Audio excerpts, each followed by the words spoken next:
बिस्मिल्लाहिर्रहमानिर्रहीम। अस्सलाम वालेकुम नाज़रीन, आप देख रहे हैं मेरा YouTube channel astrologer Mauzam Khan और मैं हूं मौज़म ख़ान। कल मैं और मेरी बेगम रात को बैठकर टीवी देख रहे थे तो एक इंडियन गाना लगा, आज रपट जाएं तो हमें ना उठाइए।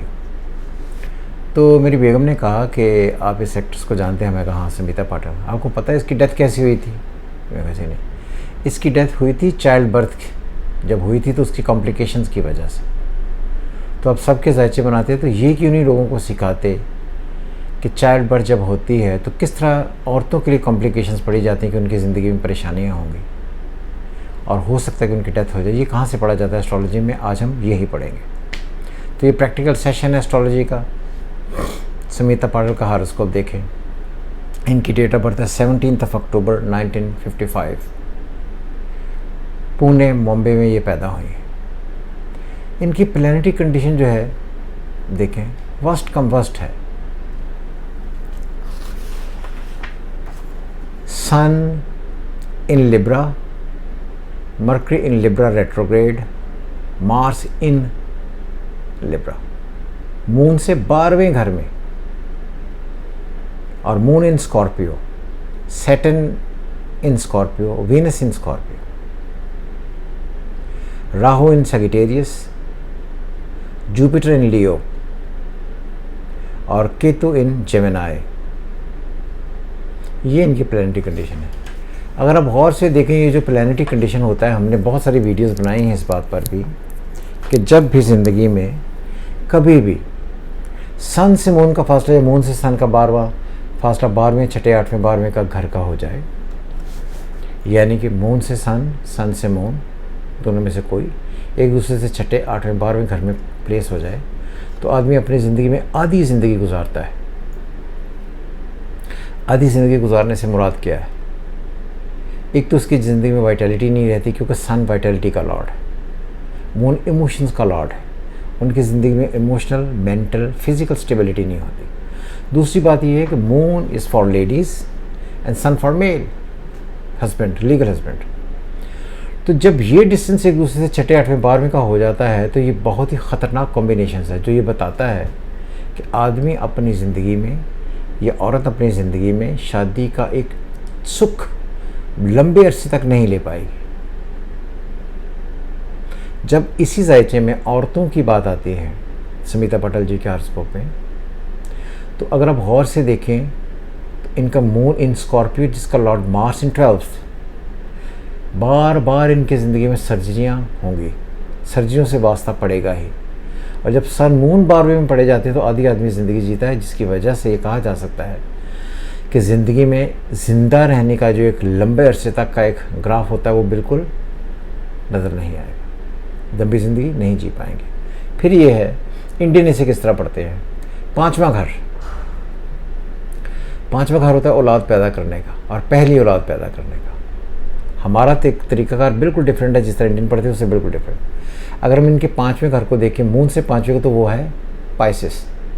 पाइसेस का लॉर्ड जुपिटर अपने ही घर से उठ के 6ठे घर में चला गया। जब कोई भी लॉर्ड एस्ट्रोलॉजी में अपना घर छोड़कर 6ठे में चला जाए तो ये बीमारियों को डील करता है। 5वां घर होता है पहली पैदाइश का, कि जब भी आप पहली पैदाइश होगी आपकी, आपके घर में जो आपका बच्चा पैदा होगा, जुपिटर मेल, वो आपकी सेहत के लिए बहुत शदीद ख़तरनाक हो जाएगा।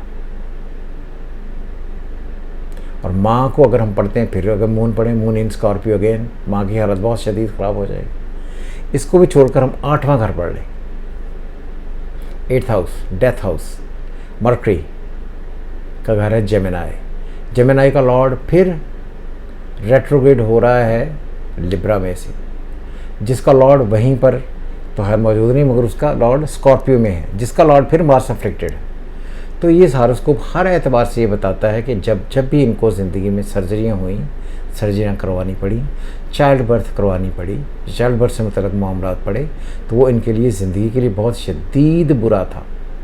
इसी वजह से इनकी एक ही औलाद हुई और जिस दिन ये औलाद हुई उसके कुछ दिन बाद ये डेथ इनकी हो गई और बड़ी शदीद कॉम्प्लिकेशंस में से गुजरनी इनको पड़ा।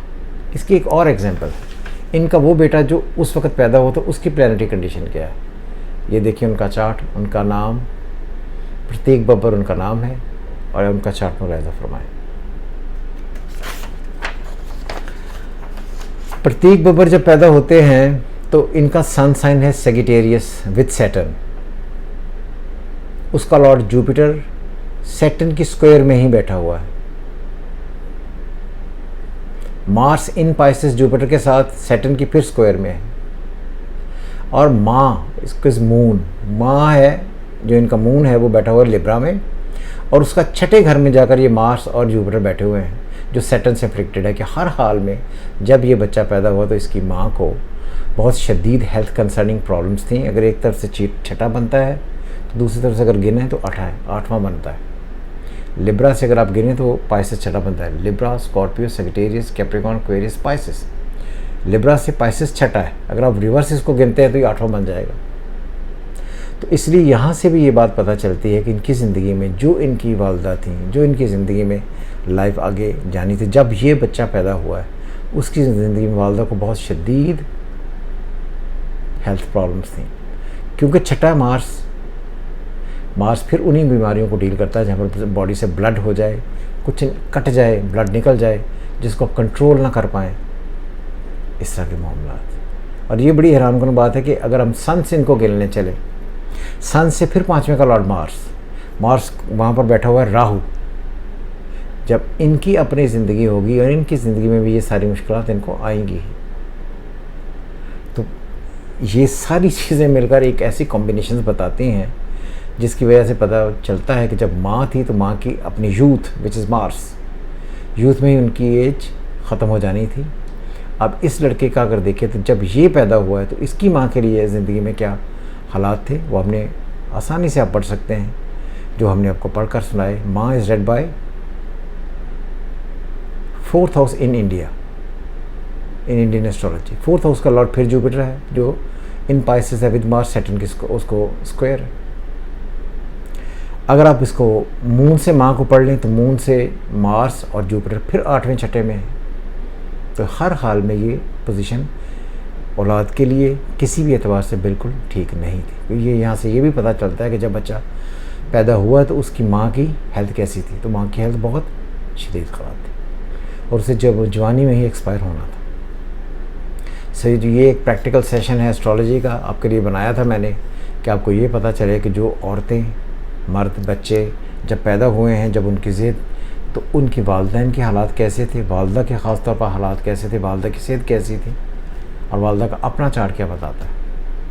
खुश रहें, एस्ट्रोलॉजी सीखें, एंजॉय करें। हमेशा की तरह खुदा हाफ़िज़। पाकिस्तान जिंदाबाद।